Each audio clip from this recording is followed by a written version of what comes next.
How to Succeed or Stepping Stones to Fame and Fortune by Orison Swett Marden. Chapter 2. Seize Your Opportunity. The blowing winds are but our servants when we hoist the sail. You must come to know that each admirable genius is but a successful diver in that sea whose floor of pearls is all your own. By Emerson. Who waits until the wind shall silent keep, who never finds the ready hour to sow, who watcheth clouds will have no time to reap. By Helen Hunt Jackson. The secret of success in life is for a man to be ready for his opportunity when it comes. By Disraeli. Do the best you can where you are, and when that is accomplished, God will open a door for you, and a voice will call, "Come up hither into a higher sphere." By Beecher. Our grand business is, not to see what lies dimly at a distance, but to do what lies clearly at hand. By Carroll. When I was a boy, said General Grant, my mother one morning found herself without butter for breakfast, and sent me to borrow some from a neighbor. Going into the house without knocking, I overheard a letter read from the son of a neighbor, who was then at West Point, stating that he had failed in examination and was coming back home. I got the butter, took it home, and without waiting for breakfast, ran to the office of the congressman for our district. "Mr. Hammer," I said, "will you appoint me to West Point?" "No." "Is there?" "And has 3 years to serve." "But suppose he should fail, will you send me?" Mr. Hammer laughed. "If he don't go through, no use for you to try, you lie. Promise me you will give me the chance, Mr. Hammer, anyhow." Mr. Hammer promised. The next day the defeated lad came home, and the congressman, laughing at my sharpness, gave me the appointment. "Now," said Grant, "it was my mother's being without butter that made me general and president, but he was mistaken. It was his own shrewdness to see the chance, and the promptness to seize it, that urged him upward. There is nobody, says a Roman cardinal, whose fortune does not visit once in his life, but when she finds he is not ready to receive her, she goes in at the door and out through the window. Opportunity is coy. The careless, the slow, and the observant, the lazy fail to see it, or clutch at it when it has gone. The sharp fellows detect it instantly, and catch it when on the wing. The utmost which can be said about the matter is, that circumstances will and do combine to help men at some periods of their lives, and combine to thwart them at others. Thus much we freely admit, but there is no fatality in these combinations, neither any such thing as luck or chance, as commonly understood. They come and go like all other opportunities and occasions in life, and if they are seized upon and made the most of, the man whom they benefit is fortunate. But if they are neglected and allowed to pass by unimproved, he is unfortunate. "Charlie," says Moses H. Grinnell to a clerk born in New York City, "take my overcoat tip to my house on the Fifth Avenue." Mr. Charlie takes the coat, mutters something about, "I'm not an errand boy. I came here to learn business," and moves reluctantly. Mr. Grinnell sees it, and at the same time one of his New England clerks says, "I'll take it up." "That is right. Do so," says Mr. G. And to himself he says, "That boy is smart. He will work." And he gives him plenty to do. He gets promoted, gets the confidence of businessmen, as well as of his employers, and is soon known as a successful man. The youth who starts out in life determined to make the most of his eyes and let nothing escape him which he can possibly use for his own advancement, who keeps his ears open for every sound that can help him on his way, who keeps his hands open he may clutch every opportunity, who is ever on the alert for everything which can help him to get on in the world, who seizes every experience in life and grinds it up into paint for his great life's picture, who keeps his heart open that he may catch every noble impulse and everything which may inspire him, will be sure to live a successful life. There are no ifs or ands about it. If he has his health, nothing can keep him from success. Zion's Herald says that Isaac Rich, who gave $1,350,000 to found Boston University of the Methodist Episcopal Church, began business thus. At 18, he went from Cape Cod to Boston with $3 or $4 in his possession, and looked about for something to do, rising early, walking far, observing closely, reflecting much. Soon he had an idea. He bought 3 bushels of oysters, hired a wheelbarrow, found a piece of board, bought 6 small plates, 6 iron forks, a 3-cent pepper box, and 1 or 2 other things. He was at the oyster boat buying his oysters at 3 o'clock in the morning, wheeled them in 3 miles, set up his board near a market, and began business. He sold out his oysters as fast as he could get them, at a good profit. In that same market he continued to deal in oysters and fish for 40 years, became king of the business, and ended by founding a college. His success was won by the industry and honesty. "Give me a chance," said Halliburton's stupid, "and I will show you." But most likely he has had his chance already and neglected it. "Well, boys," said Mr. A New York merchant, to his 4 clerks, one winter morning in 1815, "this is good news. Peace has been declared. Now we must be up and doing. We shall have our hands full, but we can do as much as anybody." He was owner and part owner of several ships lying dismantled during the war, 3 miles up the river, which was covered with ice and an inch thick. He knew that it would be a month before the ice yielded for the season, and that thus the merchants in other towns where the harbors were open would have time to be in the foreign markets before him. His decision therefore was instantly taken. "Reuben," he continued, addressing one of his clerks, "go and collect as many laborers as possible to go up in the river. Charles, do you find Mr. the rigger and Mr. the sailmaker, and tell them I want them immediately. John, engage half a dozen truckmen for today and tomorrow. Stephen, do you hunt up as many gravers and caulkers as you can and hire them to work for me." And Mr. A himself sallied forth to provide the necessary implements for ice breaking.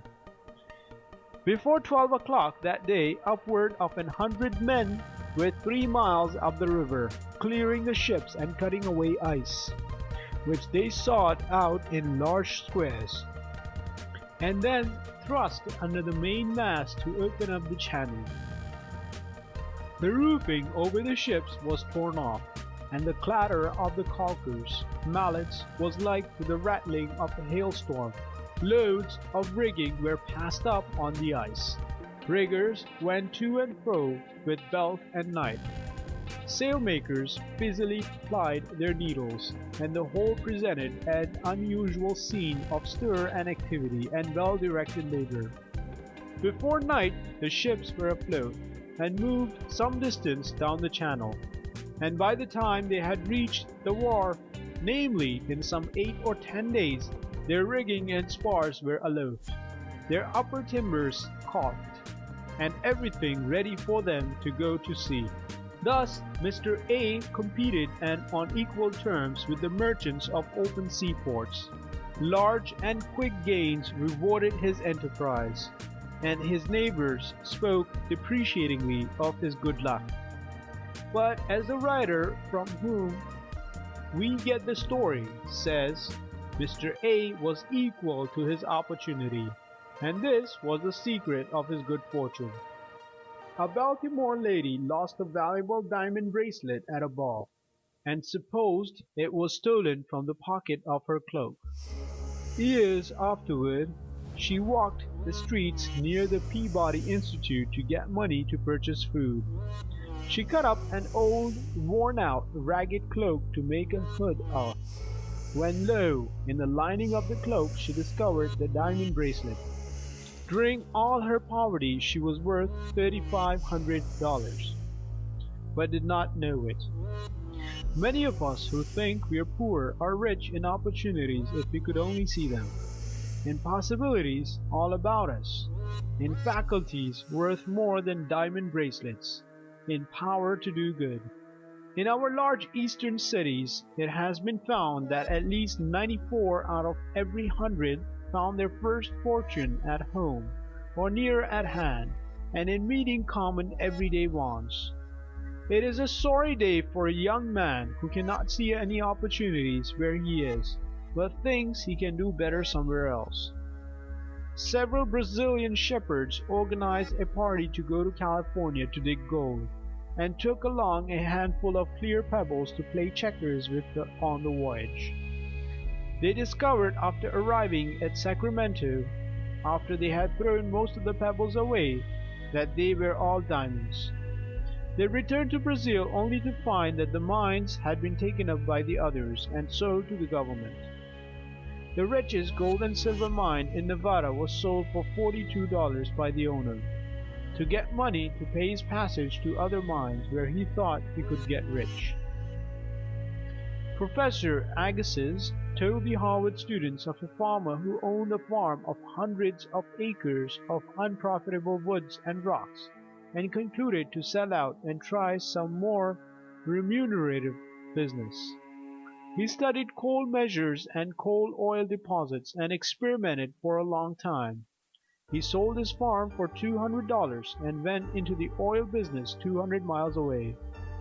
Only a short time afterward, the man who bought the farm discovered a great flood of coal oil, which the farmer had ignorantly tried to drain off. A man was once sitting in an uncomfortable chair in Boston, talking with a friend as to what he could do to help mankind. "I should think it would be a good thing," said the friend, "to begin by getting up an easier and cheaper chair." "I will do it," he exclaimed, leaping up and examining the chair. He found a great deal of rattan thrown away by the East India merchant ships, whose cargoes were wrapped in it. He began the manufacture of rattan chairs and other furniture, and what has astonished the world by what he has done with what was before thrown away. While this man was dreaming about some far-off success, he at that very time had fortune awaiting only his ingenuity and industry. If you want to get rich, study yourself and your own wants. You will find millions of dollars have the same wants, the same demands. The safest business is always connected with men's prime necessities. They must have clothing, dwellings, they must eat. They want comforts, facilities of all kinds for use and pleasure, luxury, education, culture. Any man who can supply a great want of humanity, improve any methods which men use, supply any demand or contribute in any way to their well-being, can make a fortune. But it is detrimental to the highest success to undertake anything merely because it is profitable. If the vocation does not supply a human want, if it is not helpful, if it is degrading, if it is narrowing, don't touch it. A selfish vocation never pays. If it belittles the manhood, blights the affections, dwarfs the mental life, chills the charities, and shrivels the soul, don't touch it. Choose that occupation, if possible, which will be the most helpful to the largest number. It is estimated that 5 out of every 7 of the millionaire manufacturers began by making, with their own hands, the articles on which they made their fortune. One of the greatest hindrances to the advancement and promotion in life is the lack of observation and the disinclination to take pains. A keen, cultivated observation will see a fortune where others see only poverty. An observing man, the eyelets of whose shoes pulled out, but who could ill afford to get another pair, said to himself, "I will make a metallic lacing hook, which can be riveted into leather." He succeeded in doing so, and now he is a very rich man. An observing barber in Newark, N.J., thought he could make an improvement on shears for cutting hair, and invented clippers, and became very rich. A Maine man was called from the hayfield to wash out the clothes for his invalid wife. He had never realized that it was to wash before. He invented the washing machine and made a fortune. A man who was suffering terribly with toothache said to himself there must be some way of filling teeth to prevent them from aching. He invented gold filling for teeth. The great things of the world have not been done by men of large means. Want has been the great schoolmaster of the race.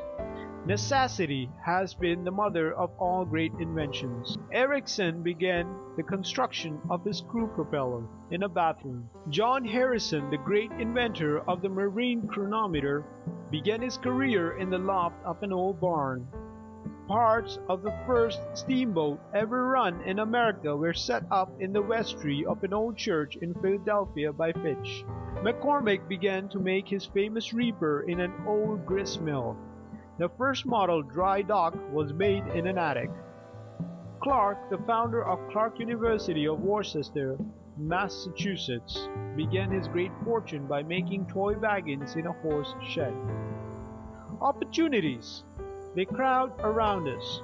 Forces of nature plead to be used in the service of man. As lightning for ages tried to attract his attention to electricity, which would do his drudgery and leave him to develop the God-given powers within him. There is power lying latent everywhere, waiting for the observant eye to discover it. First, find out what the people need and then supply that want. An invention to make the smoke go the wrong way in a chimney might be a very ingenious thing, but it would be of no use to humanity. The Patent Office at Washington is full of wonderful devices, ingenious mechanism. Not one in hundreds is of earthly use to the inventor or to the world. And yet, how many families have been impoverished and have struggled for years mid want and woe, while the father has been working on useless inventions. These men did not study the wants of humanity. A.T. Stewart, as a boy, lost 87 cents when his capital was $1.50 in buying buttons and thread which people would not purchase. After that, he made it a rule never to buy anything which people did not want. The first thing a youth entering the city to make his home there needs to do is make himself a necessity to the person who employs him. According to the Boston Herald, whatever he may have been at home, it counts for nothing until he has done something that makes known the quality of the stuff that is in him. If he shirks work, however humble it may be, the work will soon be inclined to shirk him. But the youth who comes into a city to make his way in the world and is not afraid of doing his best, whether he's paid for it or not, is not long in finding remunerative employment. The people who seem so indifferent to employing young people from the country are eagerly watching for the newcomers, but they look for qualities of character and service in actual work before they manifest confidence or give recognition. It is the youth who is deserving that wins his way out to the front, and when once he has been tested, his promotion is only a question of time. It is the same with young women. There are seemingly no places for them where they can earn a decent living, but the moment they fill their places worthily, there is enough room for them, and progress is rapid. What the city people desire most is to find those who have the ability to take important places, and the question of gaining a position in the city resolves itself at once into the question of what the young persons have brought with them from home. It is the staying qualities that have been inwrought from childhood which are now in requisition, and the success of the boy or girl is determined by the amount of energetic character that has been developed in the early years at home. Take up the experience of every man and woman who has made a mark in the city for the last 100 years, and it has been the sterling qualities of the home training that have constituted the success of later years. Don't think you have no chance in life because you have no capital to begin with. Most of the rich men of today began poor. The chances are you would be ruined if you had capital. You can only use to advantage what has become a part of yourself by your earning it. It is estimated that not one rich man's son in 10,000 dies rich. God has given every man a capital to start with. They are born rich. He is rich who has good health, a sound body, good muscles. He is rich who has a good head, a good disposition, a good heart. He is rich who has 2 good hands with 5 chances on each. Equipped, every man is equipped as only God could equip him. What a fortune he possesses in the marvelous mechanism of his body and mind. It is individual effort that has accomplished everything worth accomplishing in this world. Money to start with is the enemy